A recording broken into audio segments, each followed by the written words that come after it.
Je donne donc la parole avec un plaisir tout particulier aujourd'hui à Monsieur Jean-Paul Lezon, adjoint délégué aux finances, au marché public et à l'état civil. Vous avez la parole, Monsieur l'adjoint au maire.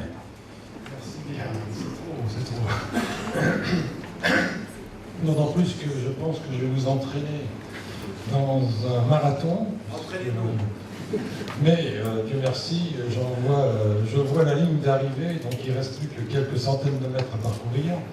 Marathon dont j'ai parcouru une partie, en fait je serai plutôt un des derniers relayeurs, avec mon voisin Patrick Zanquetta, mais d'autres avaient pris le relais bien avant nous, en l'occurrence une conseillère qui était assise en face de moi et qui avait fortement entamé le dossier alors qu'elle était à l'époque conseillère municipale de l'opposition. Et ça ne nous rajeunit pas parce que c'était à la fin du siècle dernier.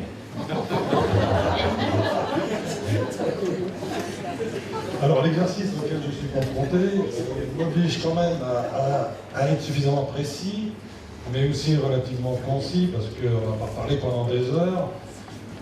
Et ceci m'amène à vous donner un certain nombre de précisions avant d'entamer l'explication sur les 3 points, puisqu'on va les grouper. Le point 8 qui concerne la part la part communale de l'eau et de l'assainissement perçue par la ville, et l'avenant numéro 7 de la LNS qu'on propose avec la LNS des eaux concernant l'eau, et l'avenant numéro 8 qui lui concerne l'assainissement. La première chose que je voudrais préciser, c'est que j'ai eu on m'a communiqué le fait que des personnes s'étonnaient qu'on parle de la baisse du prix de l'eau et qui craignaient qu'en fait on majore le prix de l'assainissement. Alors je tiens à préciser qu'à chaque fois que je vais employer le prix de l'eau, ça sous-entend bien sûr le prix de l'eau et de l'assainissement. La facture que vous recevez, au moins pour ceux qui sont abonnés à l'assainissement, c'est à la fois l'eau et l'assainissement, sachant que l'eau, ça consiste à rémunérer le prélèvement dans la nature de l'eau, son traitement et sa distribution, et l'assainissement, ça correspond à la collecte, au prix de la collecte des eaux usées et leur traitement pour que l'eau retourne dans la nature. Je tiens également à préciser une deuxième chose, c'est que ce que vous propose ce soir prendra effet au 1er septembre 2016, c'est-à-dire que la prochaine facture que vous allez recevoir, prochainement d'ailleurs,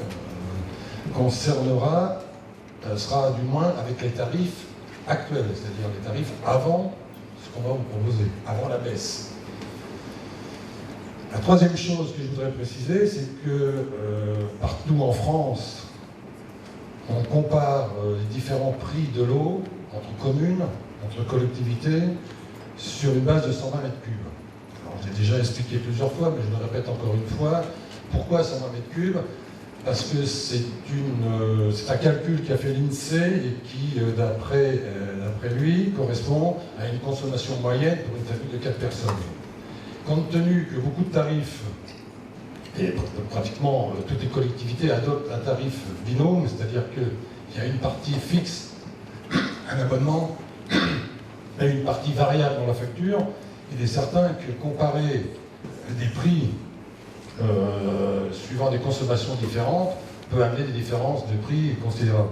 Donc pour pouvoir comparer honnêtement différents tarifs entre des collectivités, se fait sur la base d'une facture de 120 mètres cubes. Ce qu'il faut encore retenir, ce qui a été pris en compte dans nos discussions, c'est que, et c'est pas spécial à Saint-Dié, il y a une baisse constante de la consommation. Donc il est certain que les frais fixes se trouvent majorés d'autant pour la commune et pour le délégataire, donc c'est une chose dont il a fallu tenir compte. La dernière chose qu'il a fallu, qui nous a contraints, c'est bien sûr l'existence d'un contrat qui est très ancien, puisqu'il date de 1989, que ce n'est pas nous qui l'avons négocié, et qu'il ne s'agissait pas, en l'occurrence, de renégocier le contrat, ni question de revenir en régie, mais de bien trouver des solutions pour faire baisser le prix. Alors ces précisions étant données, je vais me faire aider par un diaporama. Déjà, vous plantez ce que j'appellerais vous planter le décor, et je demanderai si on peut présenter la première diapo. Voilà. Vous avez sous les yeux le tarif actuel qui avait été voté en 2012 par l'ancienne municipalité, qui était applicable à partir de 2013. Vous avez 4 histogrammes qui correspondent aux 4 tranches du barème. La première tranche étant celle pour les consommations de 0 à 30 mètres cubes. La seconde pour les consommations supérieures à 30 mètres cubes jusqu'à 120 mètres cubes. La troisième supérieure à 120 mètres cubes jusqu'à 200 mètres cubes. Et la dernière, les consommations qui dépassaient 200 mètres cubes. Il est certain, et je le précise aussi, une famille ou un usager qui ait consommé 200 mètres cubes se voyait appliquer dans un premier temps le tarif des 30 premiers, le tarif des 90 suivants pour atteindre 120, le tarif des 110 suivants pour atteindre 200, et le tarif de la dernière tranche s'il dépassait 200 mètres cubes. Donc il n'était pas question de faire payer le tarif de la 4e tranche à ceux qui consommaient plus de 200 mètres cubes. Et si on peut passer... Alors oui, les critiques qu'on pouvait... Non, si on peut rester sur cette diapo. Les critiques sont déjà fort visibles sur ce barème qui a été mis en place. C'est déjà qu'on voit, chose assez surprenante de la part d'une municipalité qui se disait de gauche, c'est que la première tranche pour les 30 mètres cubes était bien supérieure à la deuxième. Donc ceux qui consommaient peu d'eau payaient plus cher que ceux qui en peuvent consommer plus.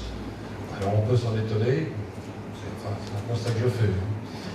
La deuxième observation, c'est qu'on n'avait pas un barème progressif ni dégressif. En fait, on avait un mix des deux. Il était dégressif en ce qui concerne la deuxième tranche par rapport à la première, et à partir de la troisième tranche, il redevenait progressif.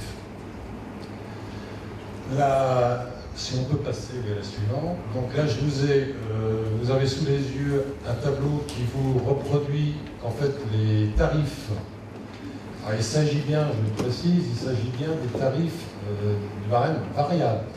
Il n'est pas tenu compte dans ces prix des abonnements.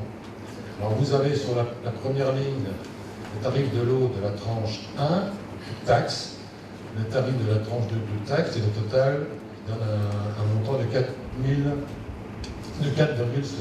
enfin 4,69 € arrondi. La tranche 2, et du coup, comme on le voyait tout à l'heure sur le graphique, donne un montant de 3,95 si on arrondit, ce qui représente une baisse de 15,8% par rapport à la tranche 1. Ensuite, la tranche 3 donnait un total de 4,84 arrondi, soit une majoration de seulement 3,8% par rapport à la première tranche. Et enfin, une quatrième tranche qui donnait un montant arrondi de 5,20 €, ce qui donnait une augmentation de 10,9% par rapport à la première tranche. La dernière critique, et je demanderai de passer à la diapo suivante, la dernière critique qu'on pouvait formuler, ça ne concerne pas ni le prix de l'eau, mais plutôt la facturation qui était mise en place et qui conduisait pour certains à avoir une disparité assez forte entre les différentes factures. Et je vais m'en expliquer avec un exemple très simple. On va imaginer un tarif le plus simple possible pour faire des calculs très facilement. 2 tranches, une tranche de 0 à 30 à 2 €, une tranche pour la consommation supérieure à 30 mètres cubes, donc de 1 à 50. Et imaginons une famille ou un usager qui consomme 60 mètres cubes annuellement, avec 2 consommations identiques pour chaque semestre de 30 mètres cubes. Si on passe, si on imagine ces factures qu'il va recevoir, dans l'état actuel des choses, j'entends bien, il va recevoir une première facture pour les 30 premiers mètres cubes à 2 €, 60 €. Il va en recevoir une le semestre suivant pour les 30 mètres cubes supplémentaires qu'il a consommés, mais cette fois à un tarif de 1,50 €, 45 €. Et quand l'année prochaine, il va recevoir de nouveau une facture pour la consommation du premier semestre, il va recevoir de nouveau une facture à 60 €. Donc on est là devant une facturation en dents de scie qui, si elle n'est pas ni illégale, ni elle concerne quand même, surtout elle nous amener à avoir des reproches ou des questionnements assez importants, puisque, bien sûr, quand la facture de 45 € était présentée, personne ne disait rien, mais quand celle de 60 € arrivait, les personnes se demandaient comment ça se fait qu'il y avait une telle augmentation. Donc on a aussi cherché à régler ce problème. Donc l'état des lieux étant présenté, nous avons pris conscience de toutes ces choses pendant la campagne électorale. C'est pour ça que nous avons pris un engagement qui vous est reproduit ici. Nous engagerons une négociation pour faire baisser rapidement le prix de l'eau. Nous demanderons aussi aux prestataires d'adopter une facturation plus écologique, entre parenthèses, prix du premier mètre cube.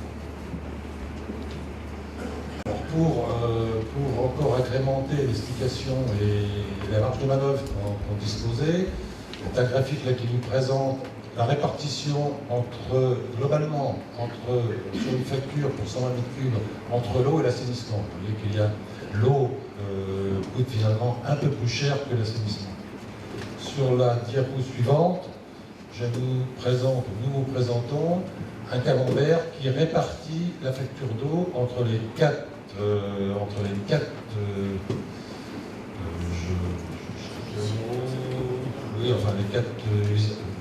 organismes, voilà, entre les 4 organismes qui récupèrent une partie de la facture. Alors bien sûr, la partie en bleu, c'est celle de la Lyonnaise, qui conserve, si j'arrondis, 64% de la facture. En rouge, c'est la part de la ville, qui s'élève à un petit peu moins de 16%. En vert, vous avez la part de l'agence de l'eau, qui malgré tout représente un peu plus de 13%. Et enfin, là, en mauve, la part de l'État, qui en fait est due à cause de la TVA, et qui représente un taux de 7%. Donc il est bien évident que nous n'avons aucunement la possibilité d'interférer ou d'obtenir une aide quelconque de l'État. C'est le taux de la TVA, c'est pas nous qui le déterminons. L'agence de l'eau, directement, il ne nous est pas possible aussi d'intervenir.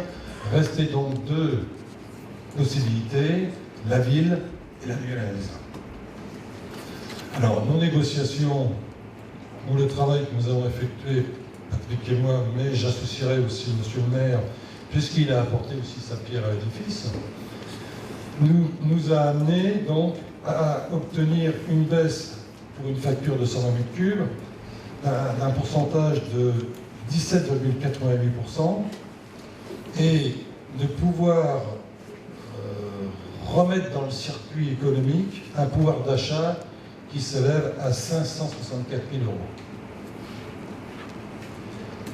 Alors, vous avez le résultat sous forme d'un tableau pour une facture de 120 m3, avec dans une première colonne la facture qu'on recevrait actuellement, c'est-à-dire un usager qui consommera 120 m3 recevra une facture le mois prochain, à la fin du mois prochain ou au début du mois d'octobre, s'élevant à 563 € le tout rond, ce qui représente un prix moyen de 4,69 €.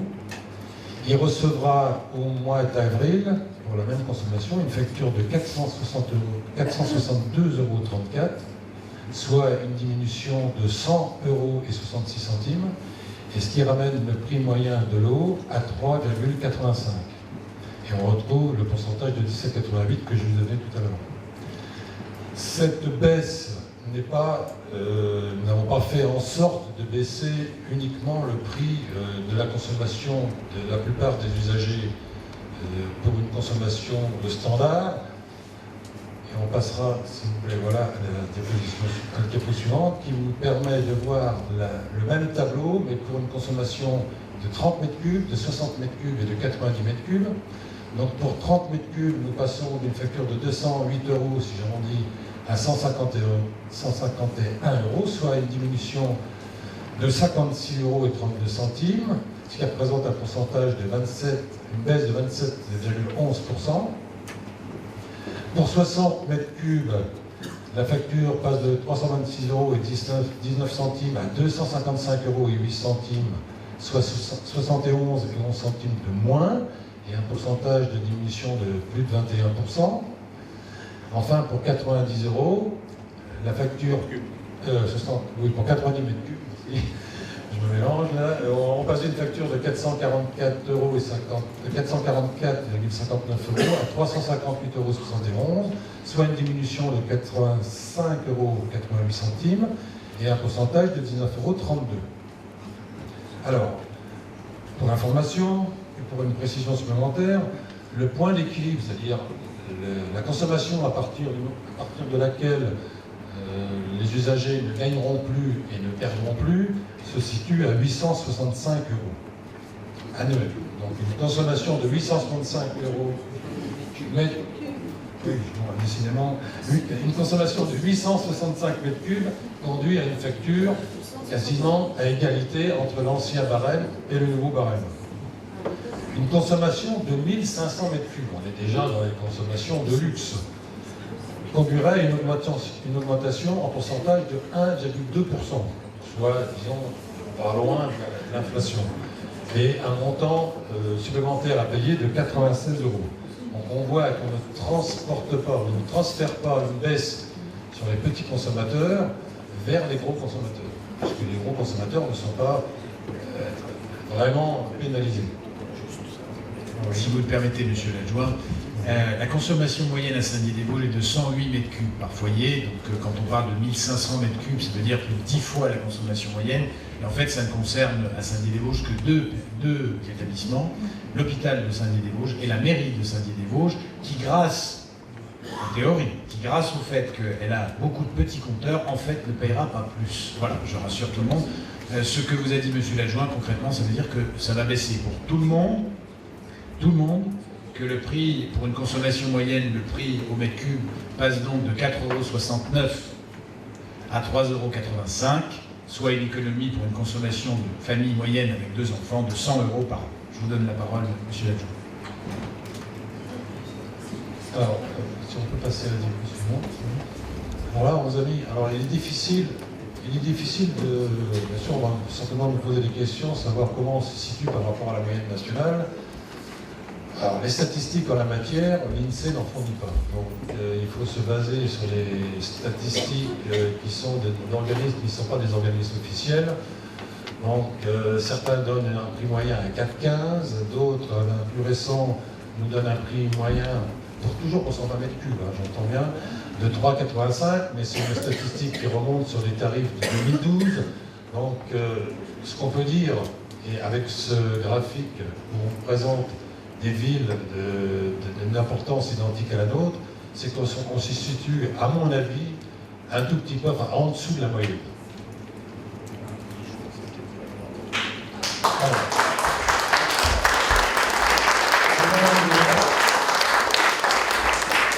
Alors, je vais maintenant vous, si on passe là, vous faire voir que donc nous adopterons, nous essaierons, nous proposerons au vote de vous proposer un barème qui n'est plus sur une tranche de 0,30 annuel, mais sur une tranche de 0,15 semestriel, une deuxième tranche de 15 à 60 m3 semestriel, la troisième de 60 à 100 m3 semestriel, et la quatrième supérieure à 100 m3 semestriel, qui est en fait la division par deux de l'ancien barème. Ce qui nous permet de régler le petit problème que nous avions de facture en dents de scie. Si on reprend un exemple, et je l'adapte plus maintenant avec un barème qui va correspondre plus au nôtre, avec une première tranche de 0 à 15 m3 à 1,50, la tranche supplémentaire donc à 2 €, on conserve la consommation annuelle de 60 m3, répartie en 30 m3 pour chaque semestre. Donc nous avons bien une première facture qui va s'élever à 52,50 €, puisqu'elle est le résultat des 15 premiers mètres cubes à 1,50, des 15 suivants à 2 €. Le semestre suivant, on aura le même montant à payer, 15 mètres cubes à 1,50, 15 mètres cubes à 2 €. Et le trimestre de l'année N+1 reviendra également à 52,50 €. Donc on lisse, on recevra pour des consommations égales des factures identiques. en théorie, j'entends, puisque s'applique aux barèmes qui sont votés, s'applique un coefficient K, sur lequel je reviendrai tout à l'heure, qui augmente, enfin qui varie un petit peu en fonction de l'inflation. Mais je précise d'ores et déjà que pour l'année 2017, nous avons obtenu de la Lunez un gel de ce coefficient K, aussi bien pour l'eau que pour l'assainissement. Alors sur le graphique suivant, sur la diapo suivante, nous vous présentons donc le nouveau barème qui sera soumis à votre appréciation. Et on voit bien que cette fois-ci, on a bien une progression dans le prix des tranches. Alors, ce que je ne vous ai pas dit tout à l'heure, c'est que les deux couleurs sont les couleurs en bleu qui concernent l'eau et en vert l'assainissement. Et sur la diapo suivante, il vous est présenté donc, en bleu foncé le barème actuel et en bleu clair le barème que nous avons obtenu et qui vous sera proposé. En fait, qui comprend à la fois le prix de la ville, ce que va encaisser la ville et ce que va percevoir la Lyonnaise. Alors, ce qui est parlant quand même malgré tout sur le graphique, mais que je vais vous donner plus précisément, c'est que la variation de la première tranche entre l'histogramme en bleu foncé et celui en bleu clair, c'est une diminution de 40%. Donc la première tranche baisse de 40%.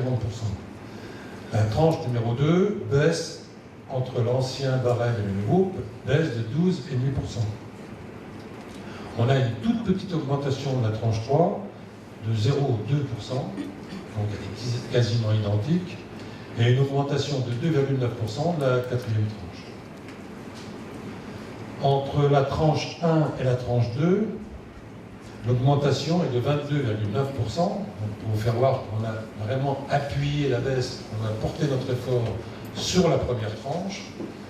L'augmentation de la tranche 3 par rapport à la première tranche, c'est 72,4%. Et l'augmentation de la tranche 4 par rapport à la première tranche, c'est une augmentation de 90,3%.